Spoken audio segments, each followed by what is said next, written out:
Se você quer ganhar dinheiro com a internet e melhorar sua qualidade de vida, clique no link da descrição e saiba como.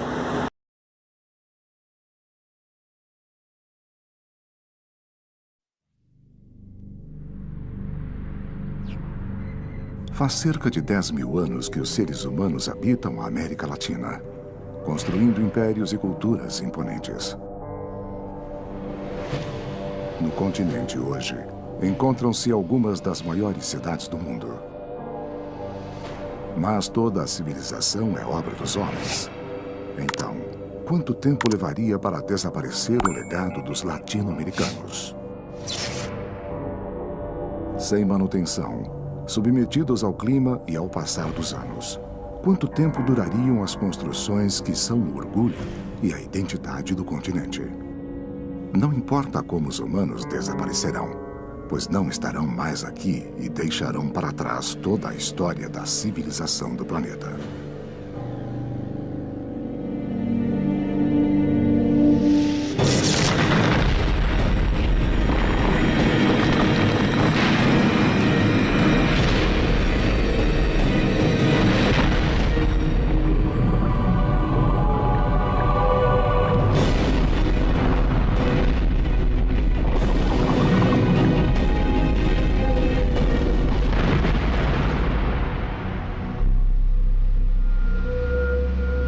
Bem-vindos à América Latina. População zero.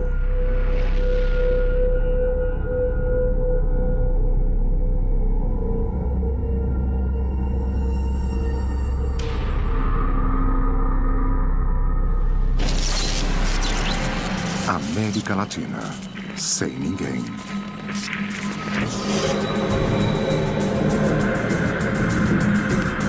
A América Latina, um continente especial, cheio de cidades gigantes e de locais naturais, voltará a ser como era antes da nossa chegada.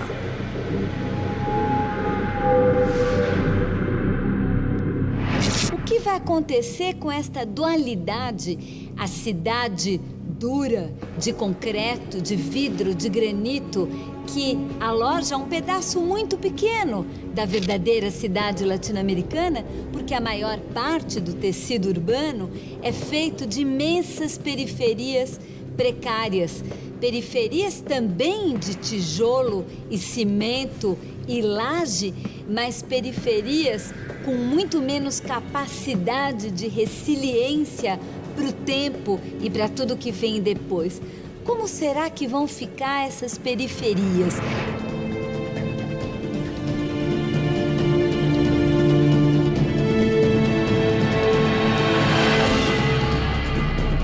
Para um escritor, é uma hipótese muito interessante e perturbadora pensar num mundo sem ninguém. Mas também é interessante pensar que nosso mundo foi, em grande parte, desabitado por seres humanos.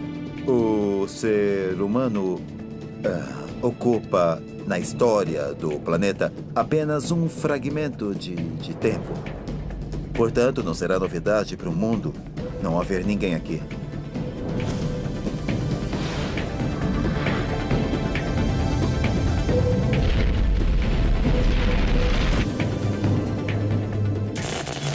Um dia, sem ninguém. Um dia sem seres humanos. E as grandes cidades latino-americanas continuam praticamente iguais ao dia anterior. Mas as 700 milhões de pessoas não estão mais lá. As ruas, antes acostumadas com o fluxo de pessoas, estão vazias. Muitos carros ficarão parados para sempre no meio das avenidas. E as buzinas nunca mais serão ouvidas. São Paulo pararia tudo, e a poluição que é emitida diariamente. Então, como nós temos muitos carros, emitindo CO2, gás carbônico na atmosfera, isso pararia. E já seria percebido um clima melhor, um ambiente melhor, para respirar mais oxigênio do que gás carbônico. São Paulo é uma das cidades mais modernas e cosmopolitas da América Latina. Os mais de 41 milhões de habitantes da cidade e do estado atravessavam suas ruas para trabalhar, fazer compras ou simplesmente passear. Mas São Paulo foi abandonada para sempre. Primeiro dia sem humanos em São Paulo. Ai, que alívio! Sem trânsito, sem congestionamento. A primeira mudança que vai ocorrer na Terra é uma mudança na atmosfera. A concentração de poluentes na atmosfera vai diminuir e isso vai provocar alterações significativas. Como resultado, as cidades começarão a ser dominadas pelas plantas. As plantas irão então se expandir. Diminuindo os níveis de poluição, a degradação dos edifícios, construções e monumentos será bem reduzida. Devido aos baixos níveis de poluição, então o processo de deterioração será mais lento.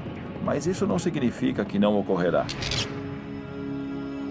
A cidade do México é uma cidade muito povoada, com milhões de pessoas que conquistaram seu espaço pela ação humana, dominando, de alguma forma, todas as forças naturais para sobreviver.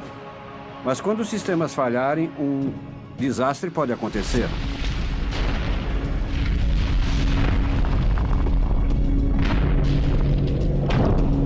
Muitos sistemas existentes na cidade são executados manualmente. Então, no mesmo dia em que a humanidade desaparecer, eles deixarão de funcionar. A coleta do lixo, o tratamento apropriado e a eliminação dos resíduos, com certeza, são vitais para o funcionamento de uma cidade. É uma questão de higiene urbana. Sem isso, a cidade entrará em colapso em questão de alguns dias. Em cada esquina do México, o lixo não coletado, cerca de 50.000 toneladas por dia, fica ao ar livre e um fedor nauseante começa a aumentar.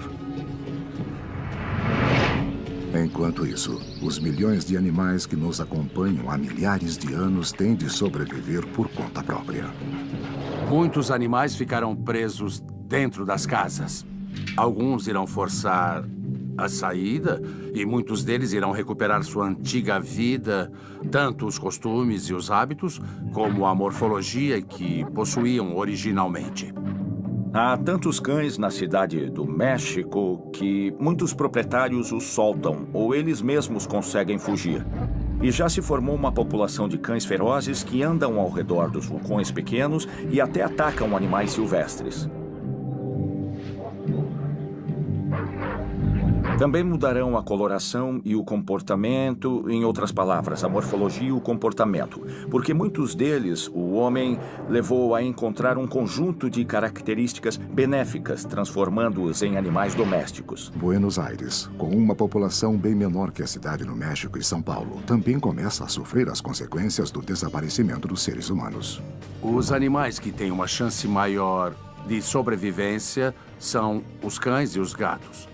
Entre os cães maiores, de maior porte, os cães pequenos, de raças menores, têm pouca chance de sobreviver. E é muito provável que se tornem presas. Serão animais caçados por outros cães. Estima-se que na cidade de Buenos Aires existam cerca de 500.000 cães e 300.000 gatos. Muitos deles, trancados em seus apartamentos, estão condenados a uma morte certa.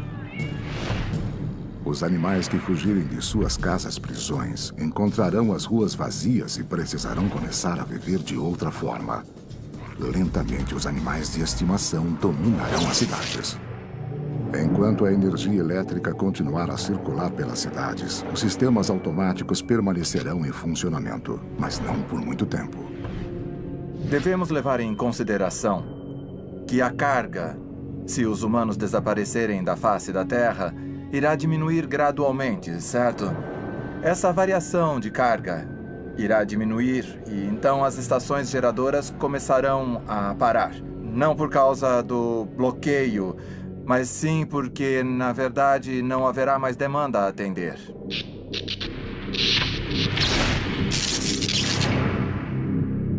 Essas poucas horas de energia elétrica servirão para que os sistemas que a civilização deixou funcionando causem as primeiras catástrofes. Os telões, sinais de trânsito e as luzes continuarão operando, mas em 36 horas as favelas começaram a queimar. As medidas de segurança quase inexistentes nas moradias precárias não resistirão ao excesso de aparelhos ligados. E com um curto-circuito, se iniciará um incêndio que ninguém poderá apagar. Passo a passo, os sistemas, a cidade é toda de sistema, né? Um sistema de eletrificação, um sistema de esgoto, um sistema de água, ele vai entrando em colapso. O principal seria a energia elétrica. Acredito que sem a manutenção dos operadores do sistema, você teria curto-circuito, né? Provavelmente incêndios, e eu acredito que, vamos dizer, 10 dias você teria um colapso, né, da rede de energia elétrica. O fogo fora de controle começará a remover os primeiros vestígios das cidades latino-americanas. Não se trata mais de habitações de barro, ou habitações de madeira, ou habitações de palha, ou de materiais que muito rapidamente vão se desfazer no tempo. Por isso, dessa vez, vai ficar uma imagem muito clara entre um pedaço da cidade com materiais perenes e nobres, com uma cara de formalidade, mas um outro pedaço da cidade que também é feito de materiais perenes e nobres, mas em função da própria precariedade, vai se deteriorar e vai se destruir muito mais rapidamente, como sempre aconteceu ao longo da história. Os edifícios vão reagir de maneiras diferentes às condições ambientais, no que diz respeito aos monumentos, por exemplo, os monumentos de metal.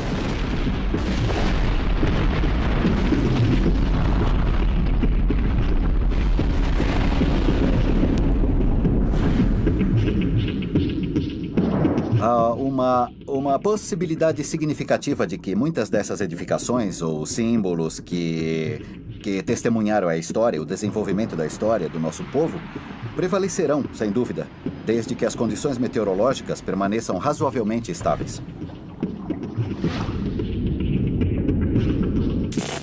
Sete dias, sem ninguém. 7 dias sem seres humanos na América Latina. E os resíduos nas casas e os restos de alimentos são invadidos por insetos e roedores que devoram tudo. Os animais de estimação que sobreviveram percorrem as ruas das cidades em busca de alimento. Há uma semana, os mais de 30 mil anos de convivência entre cães e humanos acabaram-se para sempre. O cão deve voltar a ser selvagem e obter seu próprio alimento. Os cães não são os únicos animais a perceber a ausência do homem, mas para eles a readaptação é mais difícil. Os gatos mais independentes e menos milênios ao lado dos seres humanos não têm problemas em obter alimentos. Sua principal fonte de comida, os roedores, saem às ruas fora do horário normal para se alimentar de resíduos. Quando nós vamos visitar as ruínas das cidades maias perdidas e encontramos aquelas paredes de pedra que simbolizam e lembram aquela civilização que se foi, eu sempre me perguntei: e essa civilização? Onde está o lixo dessa civilização? Evidentemente, naquele momento, não havia um consumo e um descarte, como é muito claramente marcado na paisagem atual das nossas cidades. Aquelas montanhas de lixo, as montanhas de entulho, numa escala muitas vezes maior ainda do que a escala dos edifícios e das casas. Boa parte da população se preocupa com isso. Agora, boa parte não se preocupa. O que acontece é que nós produzimos muito lixo. E outro fato importante é a questão de embalagens. Então, se nós vamos num supermercado, na cidade de São Paulo, grande parte dos produtos vem em embalagens plásticas, né? E esse plástico é difícil de ser degradado, de ser absorvido pela natureza. Então, as pessoas se preocupam, mas muitas vezes jogam em qualquer local. E em época de enchente, aqui tem um um grande número de pluviométrico, assim, de precipitação na época de chuva, a gente percebe isso nos rios. Então, grande quantidade de plástico, principalmente de garrafas plásticas, que entope bueiros e tal. Então, é o lixo jogado em um local inadequado. Às vezes, se 10% da população faz isso, é importante pela quantidade de pessoas. O lixo está ligado à grande quantidade de matéria orgânica. E esse cheiro é horrível.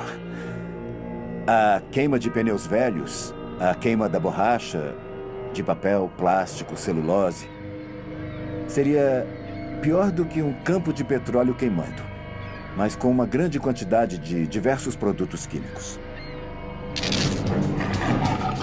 Nos jardins zoológicos, a situação dos animais tornou-se desesperadora. Há uma semana, ninguém os alimenta. Depois de muitas tentativas, alguns conseguem escapar de suas jaulas. São eles que conseguirão sobreviver. Nos currais onde podem conviver diferentes espécies de animais, uns acabarão matando os outros. Podem ocorrer casos de canibalismo e, em outras ocasiões, animais de maior estrutura, de maior tamanho, conseguirão quebrar cercas e muros, e nos currais que não forem cobertos e nem fechados, eles poderão escapar. Haverá espécies que podemos chamar de equivalentes vicariantes, tigres, leões, haverá também proboscídeos, também os cavalos selvagens. E então haverá todas as condições ambientais adequadas para que essas espécies, uma vez alcançada a liberdade, substituam as espécies que, por acaso, tenham desaparecido. Pela primeira vez, as cidades estão na escuridão total. Os sistemas de alimentação de emergência entram em colapso e as grandes cidades latino-americanas desligam-se para sempre. Um mês sem ninguém. Um mês sem seres humanos e as cidades não estão desertas. O reino dos ratos já começou. Esses pequenos roedores famintos percorrem as ruas. O habitat muda e os animais ligados à cidade devem mudar seus costumes violentos. O processo de extinção continuará, pois é uma coisa natural, mas não será na mesma proporção. E assim, a fauna começará a recuperar as condições em que vivia antes. Claro que não serão as mesmas condições, mas cerca de 99% das espécies existentes sobreviverão ao desaparecimento do homem. E mais, voltarão a restaurar o equilíbrio com a natureza em melhores condições. Acho que um grande número de aves retornará. Outras espécies que não ficam aqui por causa da poluição. E será uma mistura de pântano com grandes blocos de lixo flutuante.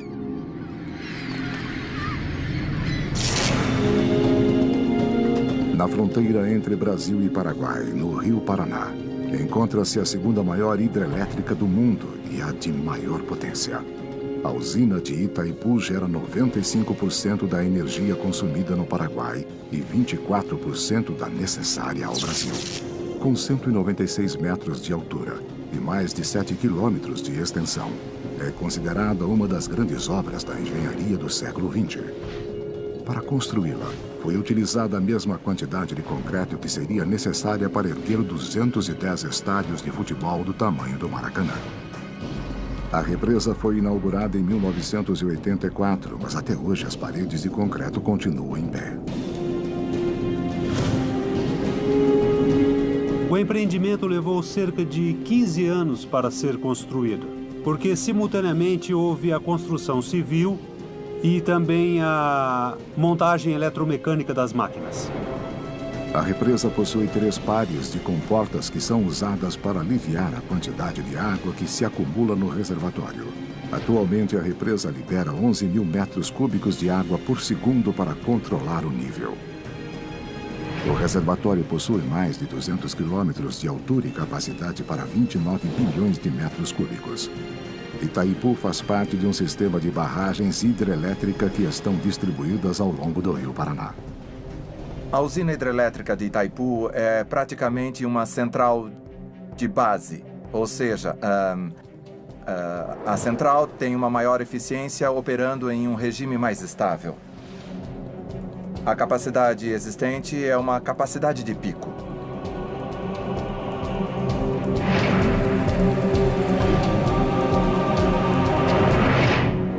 Em um mundo sem seres humanos, a represa continuará a trabalhar para cumprir o propósito para o qual foi construída.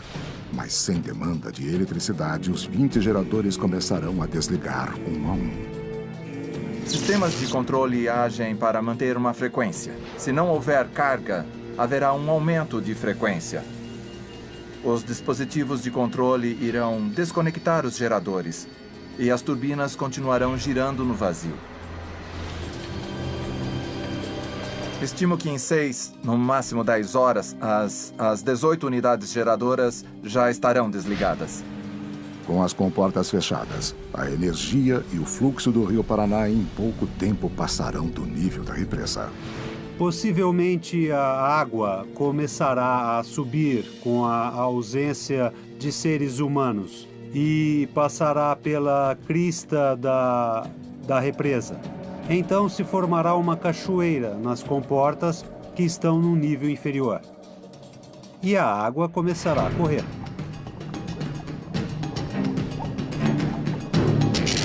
Nós não acreditamos que exista a possibilidade de rompimento da estrutura de concreto, principalmente. A parte de concreto da represa deve durar muitos e muitos anos. O enroscamento, no entanto, quando a água começasse a passar sobre a represa, isso levaria, eu calculo, de 45 dias a 2 meses, mais ou menos, para começar a se deteriorar. A uma velocidade incrível, uma das maiores obras da América Latina irá desaparecer para sempre sob o rio que controlou por mais de 1/4 de século. A chuva e o vento lentamente cobrem as estradas com uma fina camada de solo e as sementes começam a germinar. E uma nova vegetação, como não se via há anos, reaparece timidamente no asfalto.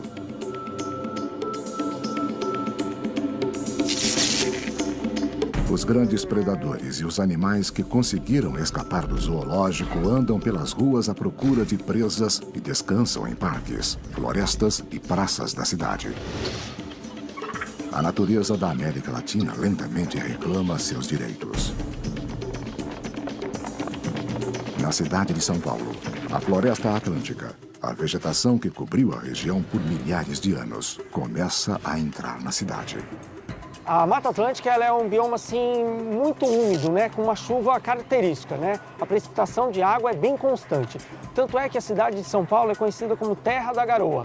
Hoje ela perdeu muito isso, o asfalto que existe, a permeabilização do solo, muitas construções, prédios, casas. Então ela ficou com um microclima muito elevado, a temperatura muito alta. Sem as pessoas, a Mata Atlântica voltaria na cidade, né? O concreto ia acabar, os prédios e a vegetação voltaria. E com essa vegetação voltaria também a garoa mais intensa, né? A chuva e a umidade mais elevada. A América Latina é modificada a uma velocidade espantosa. Um ano sem ninguém. Um ano sem seres humanos na América Latina. E as áreas tropicais e subtropicais mudam drasticamente.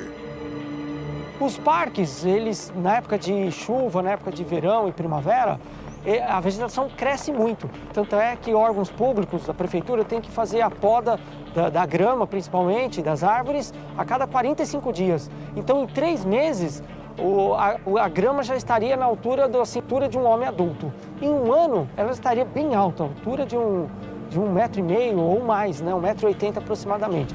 Essa vegetação compondo a cidade traria animais para povoar de novo essa mata, de novo a cidade de São Paulo. A Mata Atlântica avança, ocultando uma cultura que reinava apenas 360 dias antes. A natureza não foi capaz de apagar a marca do homem. No entanto, as cidades se tornam cada dia mais irreconhecíveis. A cidade de São Paulo, que sempre manteve um equilíbrio entre o cinza do cimento e o verde da vegetação frondosa, já não é mais a mesma. As gramíneas e plantas avançam sobre a Avenida Paulista, dando-lhe um perfil selvagem. Os arranha-céus são dominados pelas trepadeiras. Muita vegetação característica é que muitas trepadeiras, né, que vão usar os prédios, as construções para se apoiarem. E isso, com a umidade que a floresta tem, vai ajudar a deteriorar os prédios. Então, mesmo concreto ou madeira, ela vai decompor, vai apodrecer, e essa vegetação, a Mata Atlântica, vai colaborar bastante nisso, a decompor as construções da cidade. E essa vegetação atrairia muitas espécies, como macacos, bugios, preás, coelhos, lagartos e muitas aves. O Brasil é o terceiro país no mundo com maior diversidade de espécies de aves. No México, o Lago Texcoco, um grande sistema lacustre que cobria o vale antes da chegada do homem, ressurge nas áreas mais baixas da cidade, que antes eram seu domínio.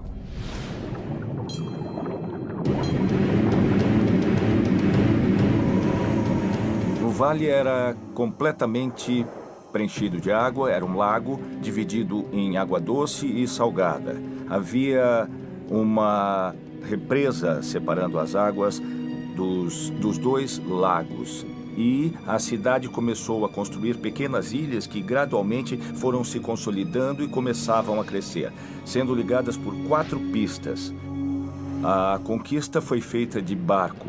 Demoliram os templos e jogaram os escombros, aumentando assim o nível das ruas.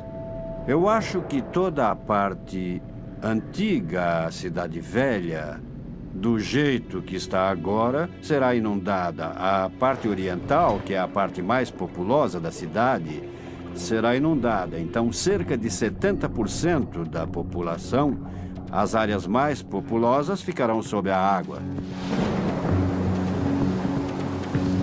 Na cidade de Buenos Aires, rios e córregos canalizados voltam a ressurgir. A principal razão é que, como nada mais controla os ralos e bueiros, as ondulações naturais levam toda a água pluvial para a costa do Rio da Prata.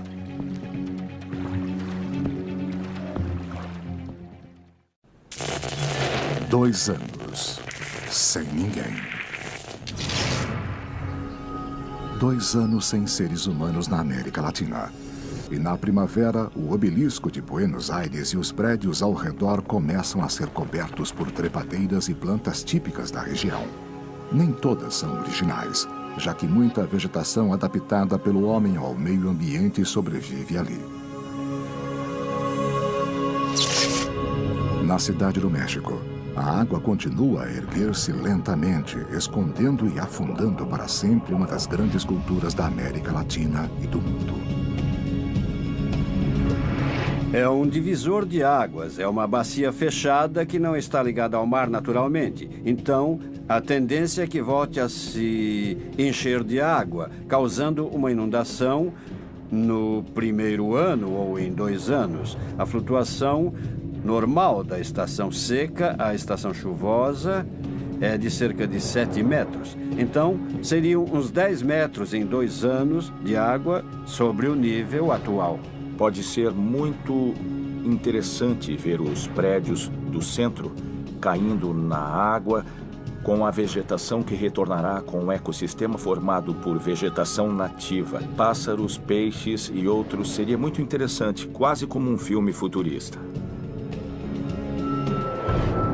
A falta de manutenção em pontos delicados começa a gerar alguns acidentes. Sem causar grandes ameaças às estruturas, as grandes construções começam a mudar. Se o prédio se deformar, a janela pode ser submetida a cargas para as quais não foi concebida, entende? Então, se as condições de equilíbrio estático se alterarem, o vidro pode se romper em questão de segundos, apresentando o que em materiais chamamos de falha catastrófica.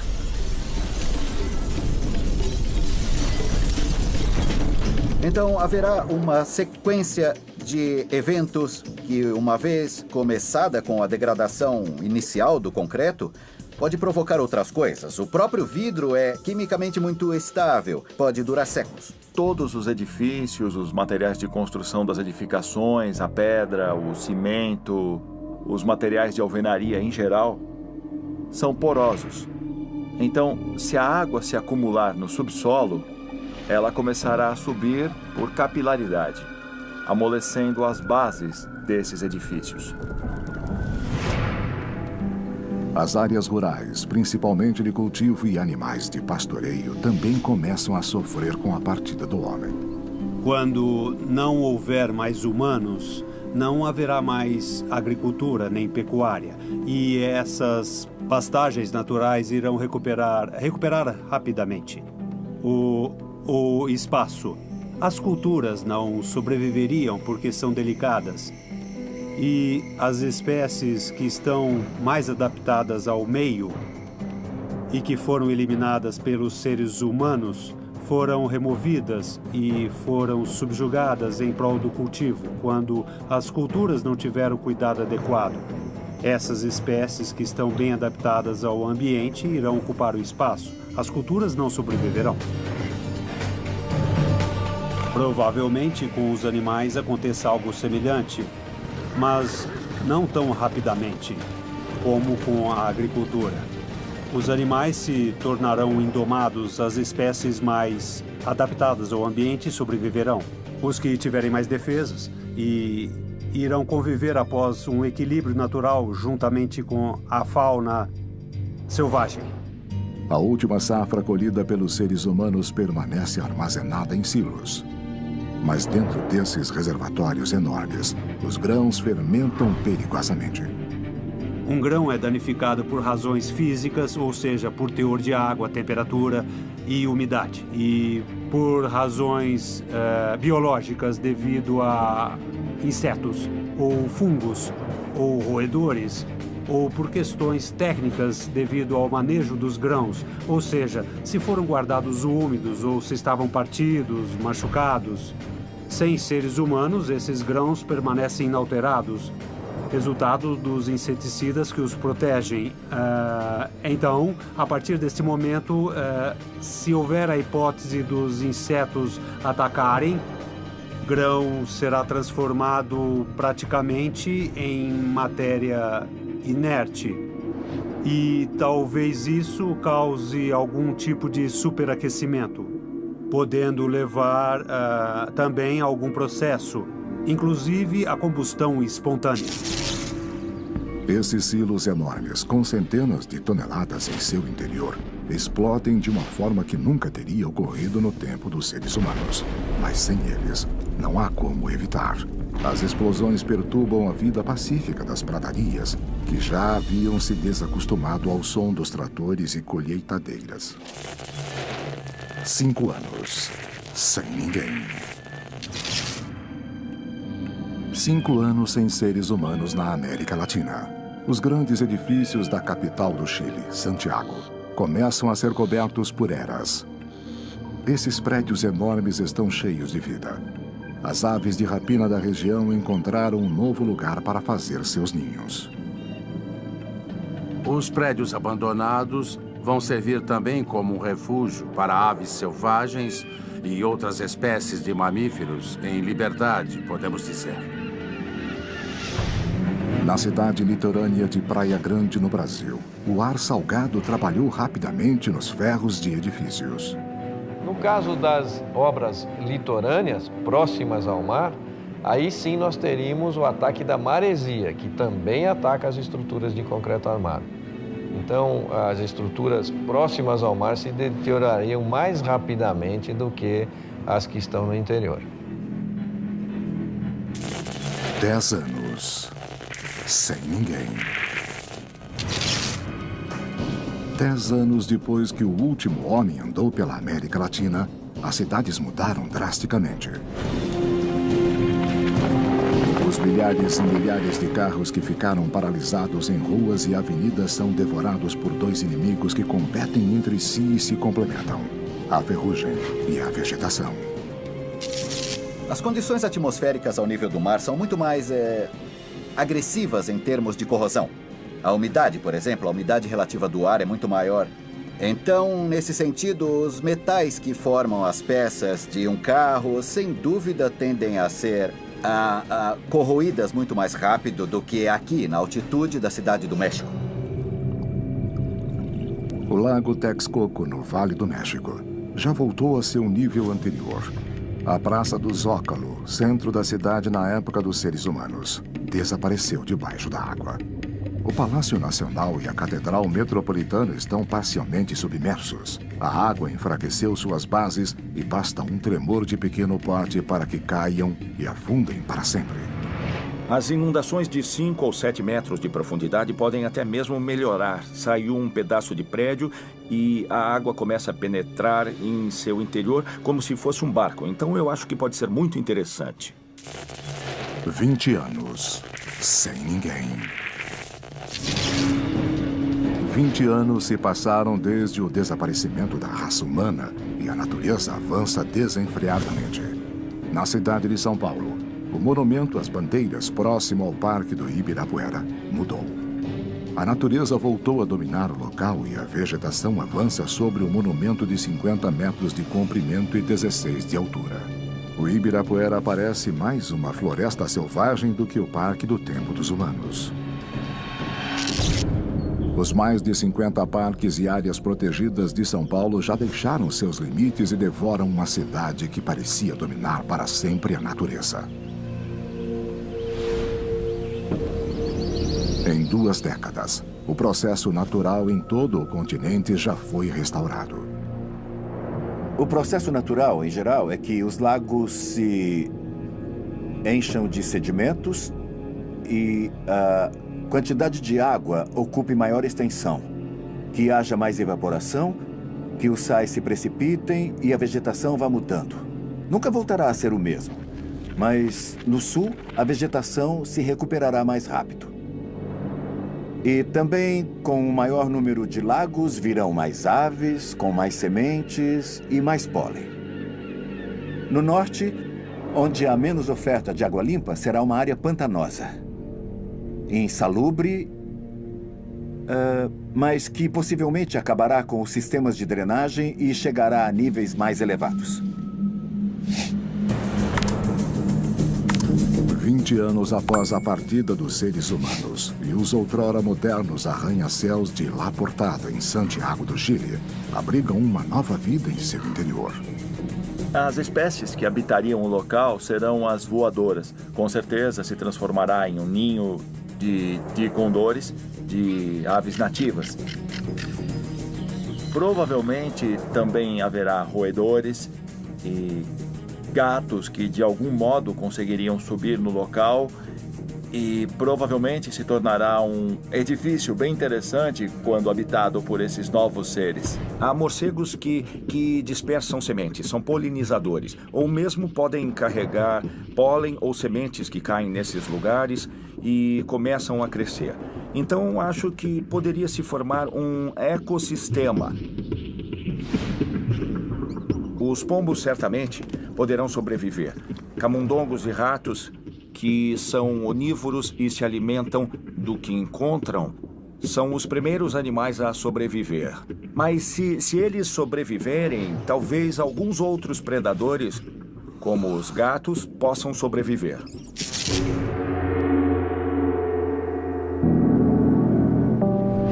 Duas décadas também foram suficientes para que a Calçada dos Mortos, que ligava as pirâmides do Sol e da Lua em Teotihuacan, volte a ficar escondida.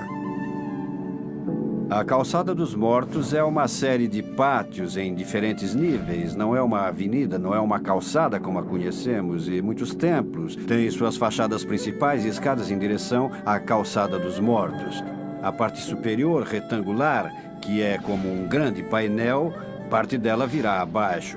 Porque foi o que vimos, o que se vê nas partes corroídas que não foram restauradas. As rampas têm um declive, o que seria muito mais estável do que a parte de baixo da edificação, que está exposta de alguma forma, como as pinturas nas paredes, e isso provavelmente será perdido.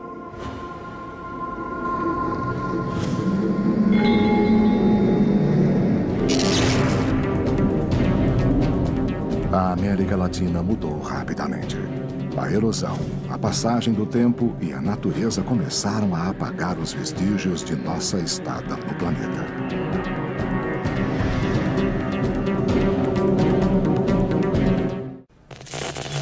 30 anos. Sem ninguém. Faz 30 anos que o último latino-americano observou a paisagem da cidade de Bogotá. Mas tudo mudou e se algum humano retornar, terá dificuldade em reconhecer o bairro em que vivia e trabalhava.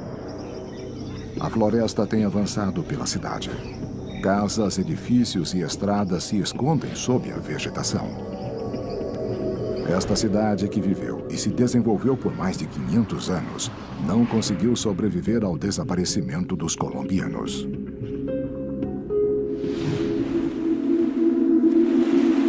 A América Latina já precisou abandonar povoados e até mesmo cidades inteiras devido a catástrofes naturais. Em Melincué, uma estância turística situada na província argentina de Santa Fé, uma inundação foi responsável pelo abandono. Melincué significa em Mapuche o lugar das 4 águas, porque se diz que originalmente havia 4 lagos que acabaram se tornando um único grande lago na pampa úmida de Santa Fé. É um mini-oceano, digamos.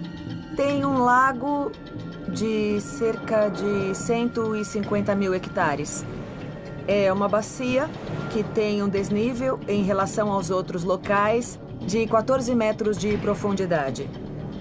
Uma característica desse lago é uma bacia endorreica que não tem possibilidades de saída natural.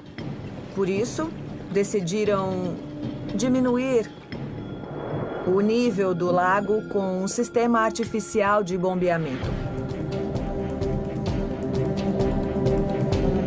Antigamente, este povoado era um lugar onde milhares de turistas vinham em busca das propriedades curativas da água salgada. Com a inauguração de um hotel em 1933, o turismo começou a florescer e a Idade do Ouro chegou à região. Havia um balneário e, digamos, o hotel era a principal construção. Em 1970, o hotel e uma parte da cidade ficaram debaixo d'água.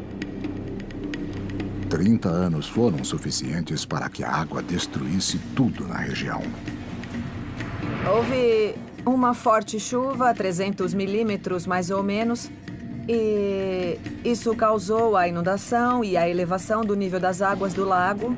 Bom, o lago destruiu grande parte da cidade, digamos, e grande parte do balneário.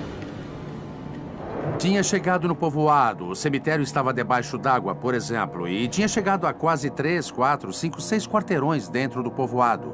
E no lado oeste da cidade, tudo estava inundado. Em 2000, a água baixara, mas já havia feito seu trabalho de desgaste nas fundações das casas. A água é um dos inimigos mais poderosos dos edifícios de concreto e de outras construções modernas. Que são de ferro, essencialmente, e a água do lago, que tem a característica de ser muito ácida, com um pH alto, o corroeu, chegando a dissolvê-lo completamente. 75 anos, sem ninguém. O Anjo da Independência é um dos maiores símbolos da cidade do México. Na época dos seres humanos, essa estátua de 45 metros de altura e pesando 7 toneladas era um ponto de encontro dos cidadãos. Essa escultura de bronze banhada em ouro, que simboliza o fim do domínio espanhol sobre os mexicanos, também não pôde resistir ao teste do tempo e à ação da água em suas fundações. Ela tem uma estrutura metálica que forma a coluna, e esta coluna é coberta de blocos de pedra da pedreira de Echegaray. O anjo é de bronze, revestido de folha de ouro. Então é uma película muito delicada, e embora seja ouro, isso não é suficiente para suportar as condições ambientais a que deve resistir na altura em que está. Ela tem um verniz para que a laminação dure um pouco mais. O fato de sermos livres, de sermos uma nação, é o que isso representa para nós. Então, sempre que nós temos que fazer alguma coisa, qualquer coisa importante, qualquer celebração, qualquer evento, tem a ver com o Anjo da Independência. Esse símbolo é a alma de quem somos. E muito da alma de quem somos está nesses monumentos. E um dos nossos trabalhos, dos nossos desejos, é fazer com que isso perdure. Talvez até mais do que eu ou qualquer um de nós que está aqui agora. Após 75 anos sem manutenção e com o desgaste constante da água, um dos símbolos da liberdade latino-americana cai. No entanto, não há nenhum ser humano para sofrer com esse paradoxo cruel.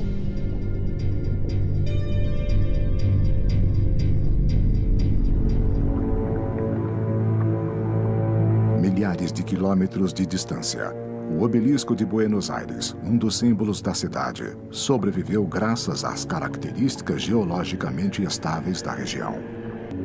A umidade relativa age sobre o concreto e o peso começa a superar a base da construção, que não é mais tão sólida quanto na época dos seres humanos. Um pequeno movimento, um vento mais forte ou uma mudança de atmosfera será o suficiente para que, no momento certo, o símbolo de Buenos Aires caia.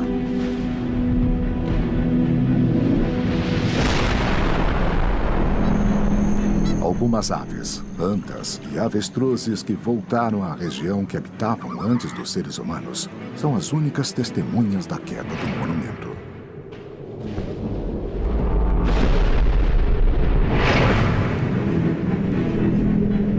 Faz 75 anos desde o desaparecimento dos seres humanos, e nas áreas inundadas, as estruturas de concreto já não têm a mesma resistência. Além da água, as regiões instáveis colaboram com o desaparecimento das cidades. Basta um pequeno tremor e um prédio no centro do México desmorona. O edifício, que já havia suportado, cai vítima da falta de manutenção e reparos que seriam necessários para que continuasse em pé. O concreto é um aglomerado de substâncias conhecidas como óxidos, óxidos de silício, de alumínio, alumínio silicato, que têm a característica de se degradarem com o tempo, principalmente se as condições meteorológicas forem muito agressivas. Começam a se carbonatar, ou seja, começam a se decompor em outras substâncias que podem provocar a quebra ou a falha do concreto ao longo do tempo, se não for feita a manutenção adequada. Abrir esse espaço no concreto pode, inclusive, afetar o metal das vigas que sustentam o edifício.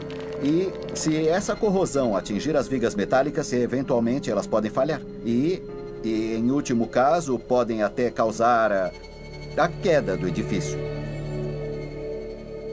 Na cidade do México são poucas as construções que se mantêm em pé.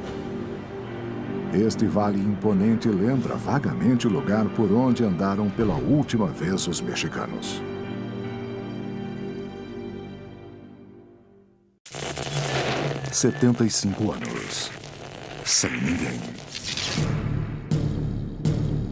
75 anos depois que o último ser humano cortou a grama nas margens do Rio Tigre, em Buenos Aires, a floresta recuperou seu esplendor.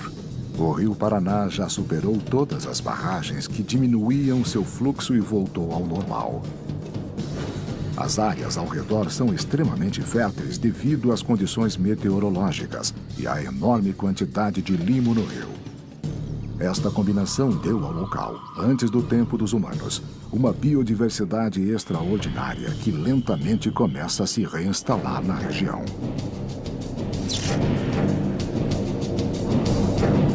A ilha Martim Garcia encontra-se na região insular do Rio da Prata, na área do delta perto da foz do Rio Paraná e da foz do Rio Uruguai.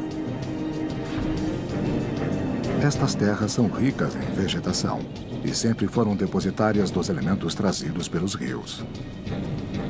O bairro chinês era um distrito da ilha até a inauguração do novo porto. Desde então, As construções foram abandonadas.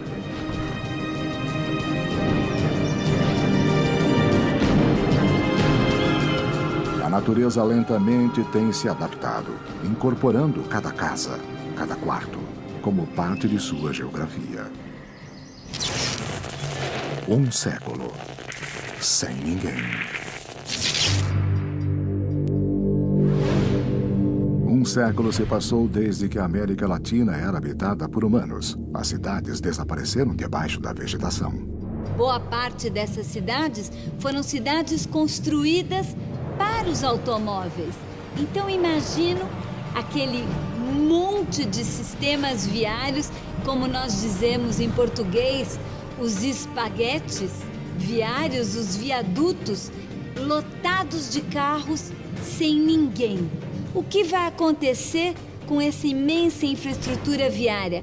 Nas ruínas de um futuro sem humanos, o que vai sobrar são as enormes vias expressas e viadutos que marcam a paisagem das nossas cidades? A rodovia Pan-Americana, com 48 mil quilômetros, é um sistema de estradas e rodovias que praticamente unia o continente americano de uma extremidade à outra. A área da rodovia poderá se transformar em corredores de fauna, corredores de povoamento. Imediatamente será invadida por espécies de arbustos e árvores. Nas estradas e rodovias poderemos observar as fissuras, a presença de rachaduras, de buracos, não é? Que também serão colonizados inicialmente por algas, líquens, e logo em seguida começarão a crescer plantas, especialmente gramíneas. Então, em pouco tempo, as rodovias serão convertidas em campos com vegetação densa de arbustos, árvores e também com gramíneas rizomatosas. Hoje, apenas algumas paredes de concreto e restos quase irreconhecíveis de carros são tudo que resta desse projeto que esteve a 87 quilômetros de unir todo o continente. As estradas, em muitos casos, serão usadas como corredores. Parte da mesma construção humana facilitará a passagem dentro desse ecossistema de concreto.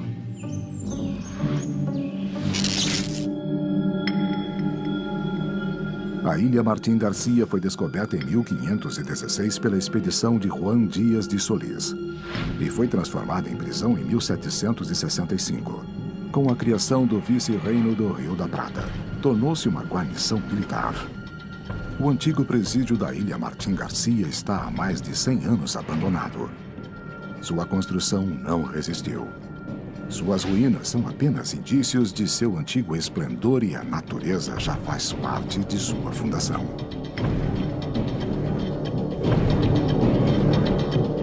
Suas paredes não resistiram ao tempo. E sem teto, e sem chão, restam apenas as paredes externas, por serem mais espessas, mantiveram-se de pé.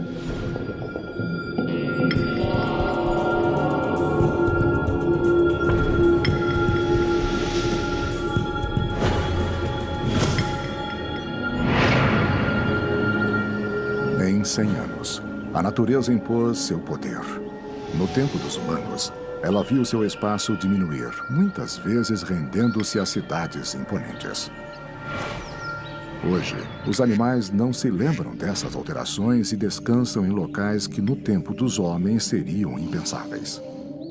Os descendentes dos animais que viviam em zoológicos percorrem os locais onde antes caminhavam humanos, e outros retornaram a seus lugares de origem. Finalmente, os predadores, que é o grupo que os seres humanos mais afeta, bom, este grupo voltará a retomar suas populações naturais, digamos, e isso permitirá que seja reconstruída a famosa pirâmide alimentar, com esses animais na parte superior, sendo os megapredadores. Quanto aos herbívoros, suas populações também deixarão de ser afetadas pelo homem que os caça. Então, também aumentarão.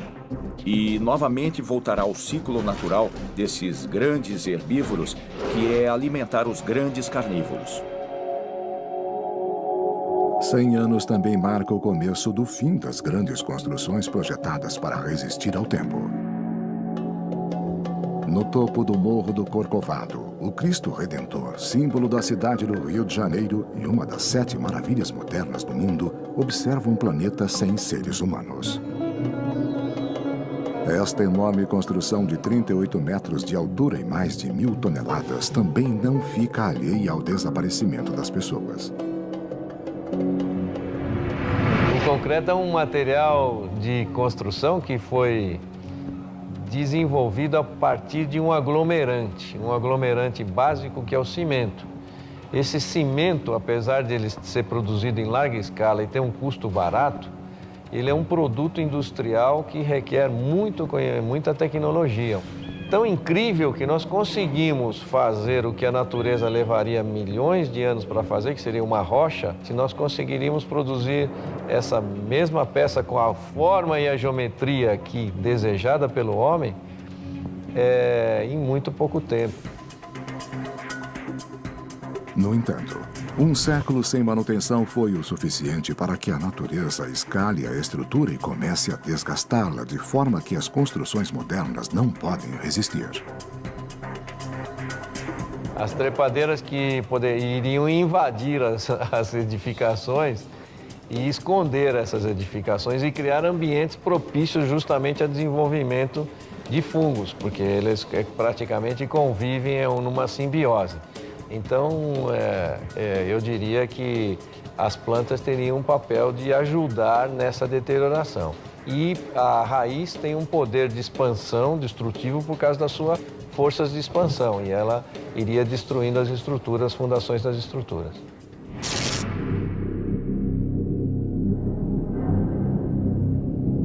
A ponte de San Roque González de Santa Cruz liga a cidade paraguaia de Encarnación a Posadas, na Argentina. Atualmente é uma das fronteiras mais transitadas entre os dois países. A ponte de 2.550 quilômetros atravessa o Rio Paraná, o mesmo que mais acima faz funcionar a hidrelétrica de Itaipu. O que eu posso dizer é que os acessos para a ponte são para veículos e ferroviário. E estão apoiados sobre, digamos, sapatas. E todo o leito possui um manto de rochas basálticas, o que dá uma base muito boa para esse tipo de estruturas. São cilindros que estão afundados a 3 metros, dentro do maciço rochoso. Também há fundações de estacas. E tem uma área da ponte principal que é sustentada por cabos, que são os tensores que podemos observar. A ponte foi construída com materiais de alta qualidade, com um concreto muito especial, o que pode conferir à estrutura uma longevidade significativa. No tempo dos humanos, a ponte, fundada em 1990, era submetida a constantes análises para determinar suas funções e substituir componentes defeituosos ou danificados. No entanto, passaram-se 100 anos desde a última revisão e os materiais fadigados começam a falhar. Os metais se degradam de diferentes formas. Há metais como o alumínio, o aço e mesmo o bronze que, ao se oxidarem, ao se combinarem com o oxigênio na superfície, aparece uma camada de óxido passivante, chamada de pátina em alguns casos, que protege o interior do material do processo de corrosão. Então, quando ocorre a passivação, o material já não sofre nenhuma degradação. É por essa razão que, sob condições de ataques atmosféricos propícios, o metal pode durar muitíssimos anos. Sem os seres humanos, as pontes continuam a manter sua função, ligar duas margens da costa. Faz 100 anos que os animais utilizam a ponte como um caminho natural em sua migração. Mas eles não poderão fazer isso para sempre. A corrosão por causa da tensão fica cada vez mais grave. E entrará em uma progressão não aritmética, mas sim exponencial, certo? Que com certeza irá encurtar facilmente o tempo. As braçadeiras, fracas e oxidadas, estão prestes a falhar. Vemos como se fosse algo realmente rígido, mas na verdade é flexível e está vibrando constantemente. Essa vibração, embora haja elementos que a absorvam, percorrem o cabo chegando à extremidade e agem como se pegássemos uma lata e a dobrássemos várias vezes, quebrando-a devido à fadiga. Após um século e meio, as margens deste grande rio voltam a ficar separadas para sempre, como havia sido desde muito tempo antes dos humanos. 150 anos sem ninguém. 150 anos após a saída do homem da América Latina, as construções modernas, que foram edificadas com materiais muito mais frágeis do que as antigas, começam a desmoronar uma após a outra. Primeiro é a vez dos arranha-céus de La Portada, em Santiago do Chile. Os sistemas de instalação de um edifício como este deixarão de operar. Todos os sistemas de manutenção e também a sua fachada vai começar a se deteriorar, o que obviamente fará com que este edifício entre em processo de deterioração. Este prédio, que era o orgulho da cidade, com quase 200 metros de altura, se foi para sempre.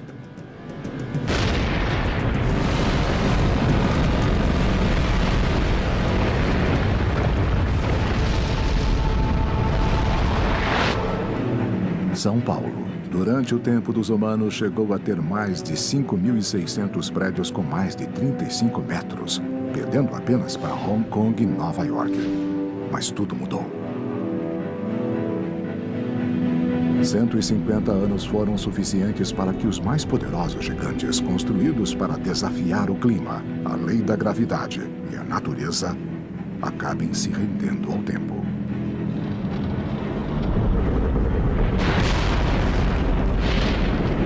Um a um, os grandes arranha-céus de São Paulo caem.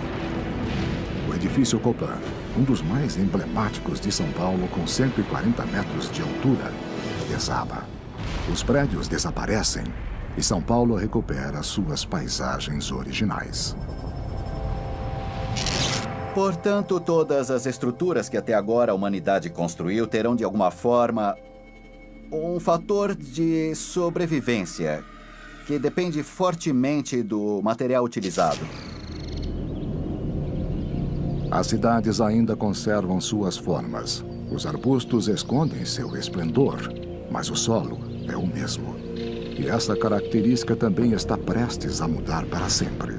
Em nossa época, as cidades tinham uma intensa vida na superfície, mas muitas atividades também se desenvolviam no subsolo. Você vai ter realmente rombos, né? Trincas enormes, falha nas estruturas de concreto. E aí você vai ter águas jorrando e o que acontece? O aço da armadura do concreto, ele vai se corroer, vai praticamente desaparecer. Você tem aqui grandes vãos. Inclusive ali que tem aquele círculo enorme que nós chamamos de Maracanã, né? Ali você tem um ponto frágil, que é uma falta de estrutura. Isso daí é o primeiro caminho. Em seguida, elas vão cair. Os pilares, que trabalham eminentemente a compressão, a boa parte deles ficará. E você terá, em volta dos pilares, alguns pedaços, algum toco de laje e vigas. Então, você vai ter esse concreto caindo. Mas isso vai ser muito gradativo, como eu falei, porque as lajes e vigas primeiro, os pilares ficarão. Alguns trechos de túnel, que eu citei o da Paulista, os impermeabilizados, os de ferro fundido, ficarão. Após 150 anos, os últimos túneis desabam.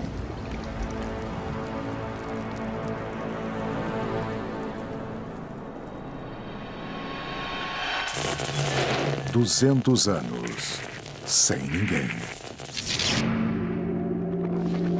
Passaram-se 200 anos sem seres humanos na América Latina e as cidades não são as mesmas.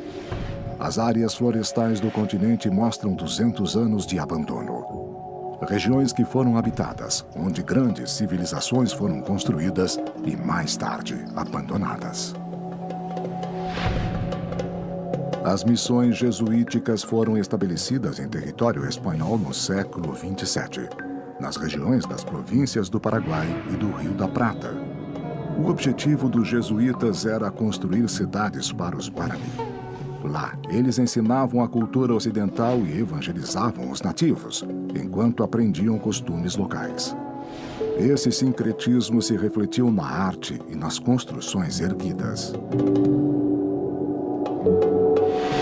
Em 1744, lá viviam mais de 84 mil índios. As missões tinham sido bem-sucedidas. No entanto, em 1767, a Ordem dos Jesuítas foi dissolvida pelo Papa e os sacerdotes precisaram deixar a área. Aos poucos, essas cidades foram abandonadas há mais de 200 anos. Durante esse tempo, a natureza avançou sobre as construções, deixando em ruínas uma civilização que prometia durar para sempre, quase como um exemplo da utopia mítica. Essas construções antigas devem sobreviver por muito mais tempo do que os edifícios modernos. O concreto, exceto quando a haste começa a oxidar, principalmente pela salinidade em cidades que ficam perto do mar, começa a ser corroída e a se romper, e o concreto acaba se partindo. A água também ataca as bases. Um por um, os edifícios da Cidade do México caem. Basta um simples movimento de solo para iniciar um espetáculo preparado há 200 anos.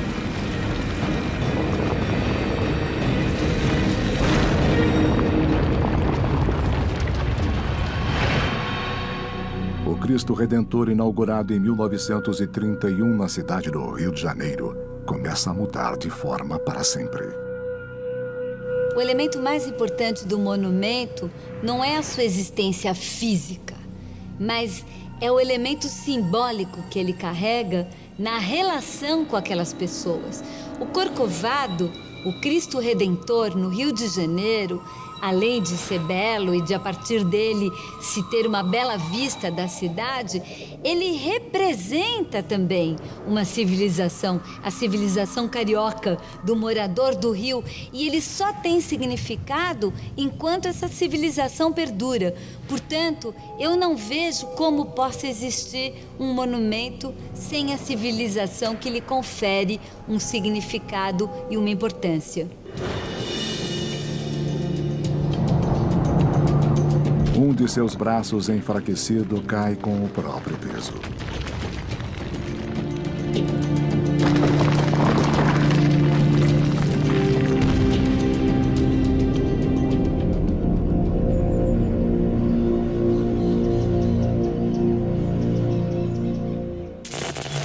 250 anos, sem ninguém. Passaram-se 250 anos desde a partida dos seres humanos na América Latina. E nos morros do Rio de Janeiro, o Cristo Redentor que coroava a cidade já não vê a mesma paisagem que observava quando fora construído. E não verá mais. 250 anos foram tempo suficiente para que se mantivesse sem manutenção. O corpo que ainda sobrevivia, coberto pela vegetação, cai para sempre. O terreno não suporta mais seu peso. A inclinação é maior do que o ideal e a gravidade termina de fazer seu trabalho. O que nos perguntamos é: esse mundo sem humanos será percebido por quem? Pensemos nos símbolos nacionais, nas bandeiras de cada um dos nossos países. Pensemos, por exemplo, em cada um dos símbolos pátrios. Quem poderá interpretar o significado dessas convenções, que são, em última análise, os símbolos? Onde ficará a identidade da América Latina se não forem esses símbolos? Que certamente ficarão em pé. Mas que inteligência poderá interpretá-los? Outro símbolo de São Paulo, o edifício Itália, também cai no meio da selva. Os animais morrem esmagados, ficam sem moradias e devem reajustar-se a uma nova paisagem, mais uma vez. 500 anos. Sem ninguém.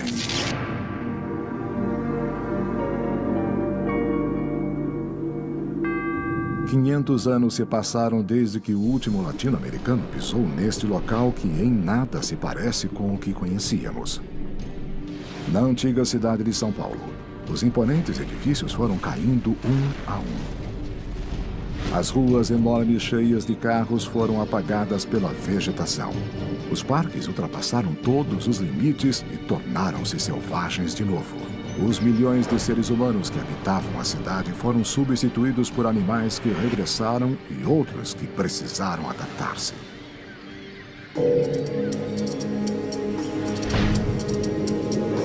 A Mata Atlântica, que antes era ameaçada, agora cresce e avança.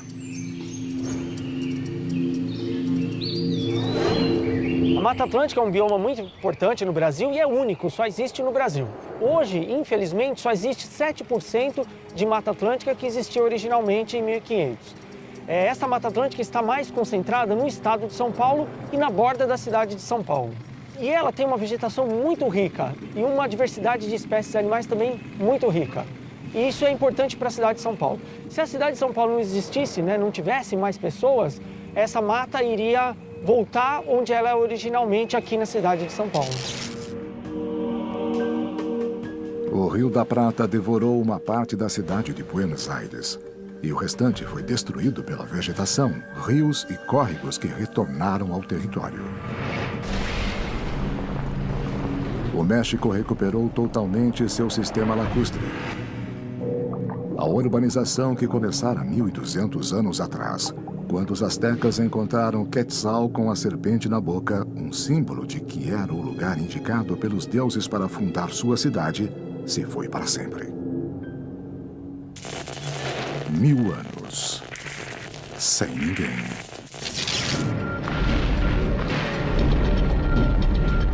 Mil anos é o tempo decorrido desde que o último homem andou pelo planeta.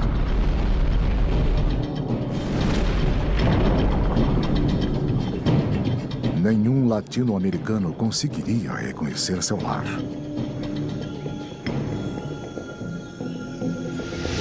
As cidades maias conseguiram sobreviver mesmo ficando abandonadas por mais de 1000 anos, mas não há possibilidade de que nossa civilização perdure tanto tempo.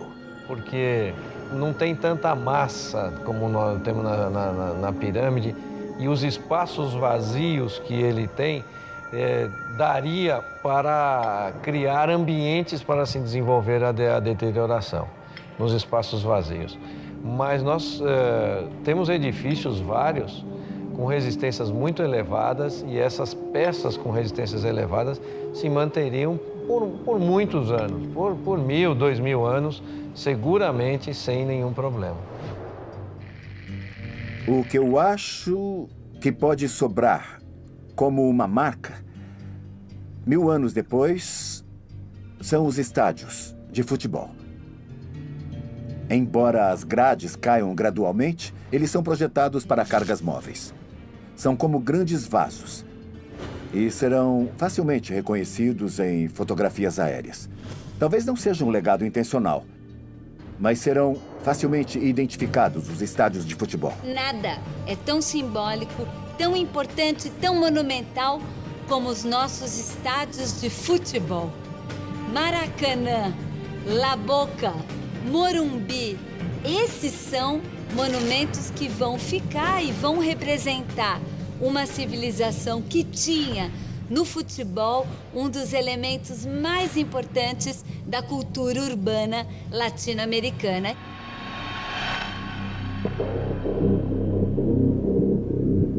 Algumas construções sobreviverão, mas paradoxalmente muitas serão as que utilizaram técnicas milenares.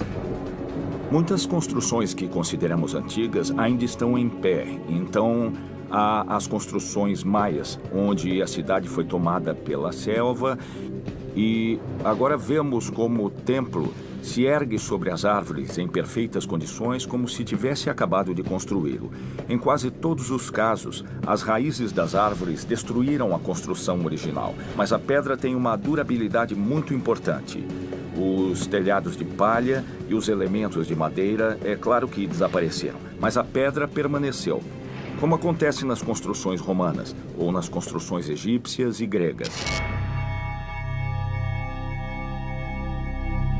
Na Idade do Bronze, o homem começou a forjar as ferramentas com as quais criaria seu império na Terra. Por milhares de anos, as técnicas e materiais foram evoluindo a níveis que os primeiros humanos nem sequer imaginavam. Quando não estivermos mais em nosso continente, 1000 anos após termos desaparecido, esses elementos básicos, símbolos do início da nossa civilização, permanecerão. Sob condições de ataques atmosféricos propícios, o metal pode durar muitíssimos anos. Como prova disso, temos as estátuas das culturas antigas, não é? Eu já vi objetos metálicos que vêm dos egípcios.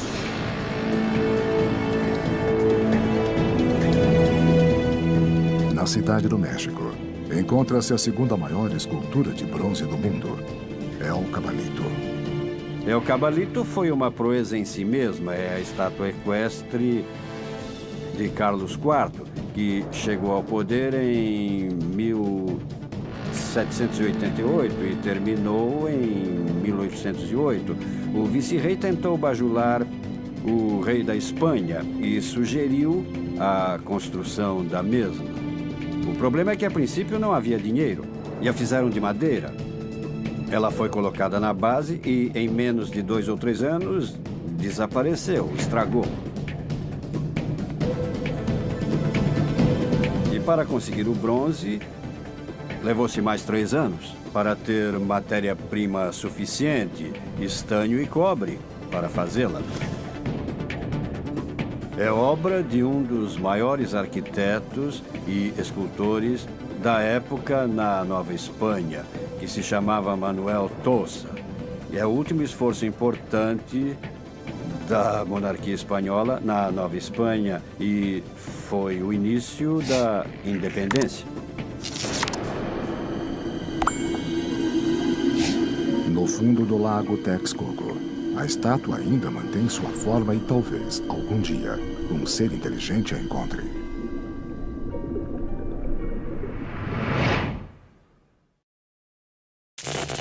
Mil anos sem ninguém. 1000 anos se passaram desde que o homem deixou a América Latina para sempre.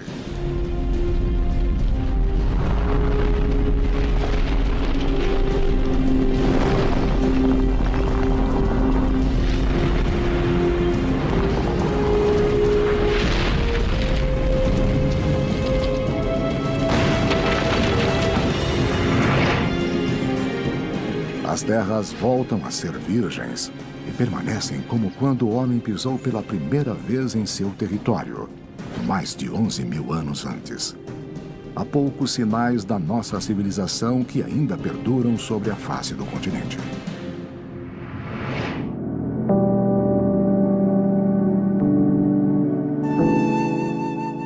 No Vale do México, a 45 quilômetros da cidade, encontram-se as ruínas da maior cidade da antiga América Latina, Teotihuacan, o lugar onde os deuses eram venerados na língua náhua. Estima-se que aqui chegaram a viver cerca de 200.000 pessoas. Era uma população tão grande que nem sequer havia muralhas para defendê-la de ataques externos.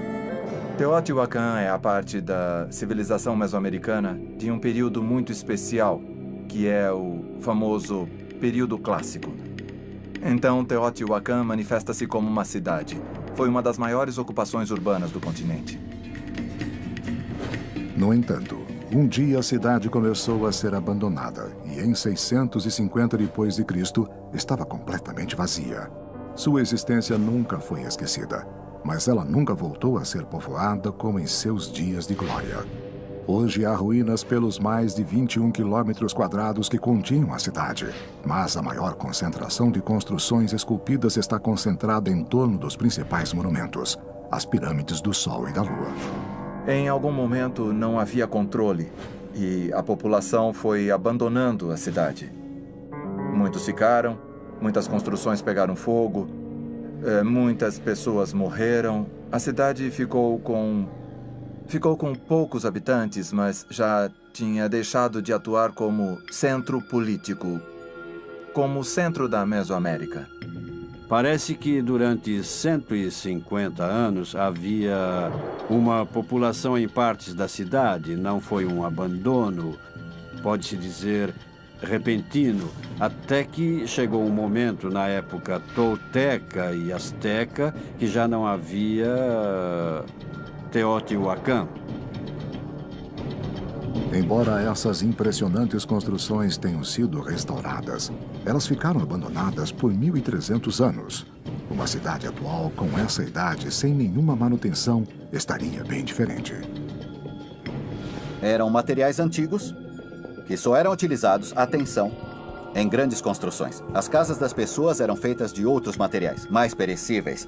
Esses grandes edifícios tinham fins cerimoniais ou comemorativos, por isso se esforçavam tanto para construí-los com materiais que, sem dúvida, durarão muitos séculos ainda. E eu acho que sim, ultrapassarão a existência, a sobrevivência do concreto. Em Teotihuacan, os edifícios, como em todas as partes, são construídos com materiais locais, que são argilas, pedras vulcânicas porosas, que são de basalto leve e são sólidos. Não têm túmulos nem passagens secretas. Estão abandonados e parecem pequenos morros cobertos de vegetação.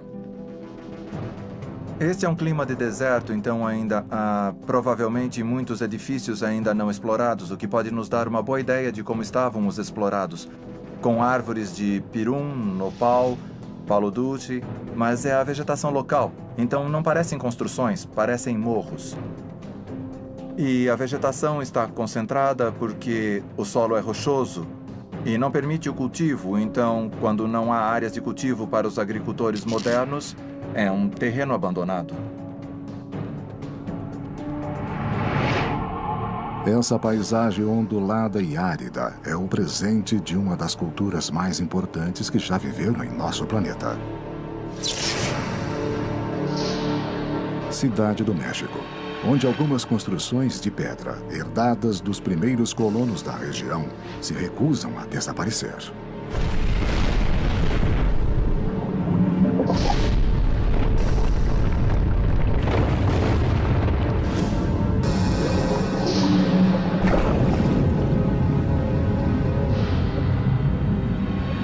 Mas uma última estocada da natureza está prestes a acabar com qualquer vestígio da nossa civilização. O Popocatépetl é um vulcão, ou seja, ele teve erupções de tipos diferentes. Algumas catastróficas e outras graduais. Às vezes, as erupções são apenas emissões de cinzas, mas em outras etapas são fluxos de lava. E pode explodir, dependendo do tipo de erupção. É possível que se retorne a uma paisagem geológica de vulcões ativos, como era na época de Cristo.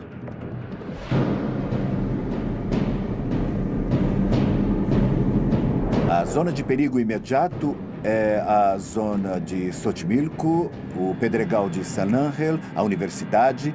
Podem ficar cobertos de lava e cobertos de produtos tais como bombas vulcânicas e também cinzas. Isso afetará a vegetação imediatamente, mas em cerca de 2.000 anos, a vegetação voltará a se recuperar sobre a lava, principalmente sobre a lava basáltica. Devemos nos lembrar também que as erupções vulcânicas criam fraturas, criam falhas. Então pode ser um relevo diferente e os vestígios da cidade serão enterrados.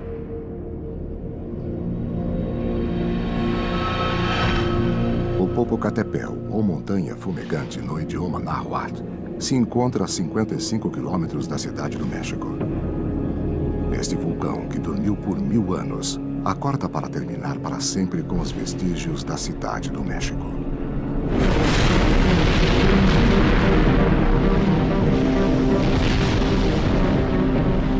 Em poucas horas, uma nuvem ectoplástica começará a depositar-se nas pradarias e lagos. Serão vários meses de catástrofes, mortes e agitação. E quando acabar, o Vale do México mudará novamente e a vida recomeçará mais uma vez.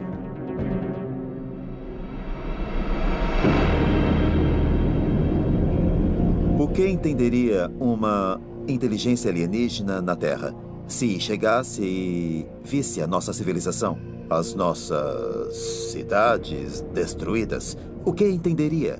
Porque diferentes culturas convivem na América Latina. Como interpretarão os grandes edifícios em cidades como Buenos Aires, como São Paulo e Caracas? Poderão diferenciar o que hoje é Tenochtitlán, no México, por exemplo? E curioso, porque às vezes aos próprios seres humanos nos custa diferenciar e tentar entender em que pontos foram semelhantes. E em que pontos foram diferentes essas civilizações que até hoje ainda convivem na América Latina? 100.000 anos. Sem ninguém.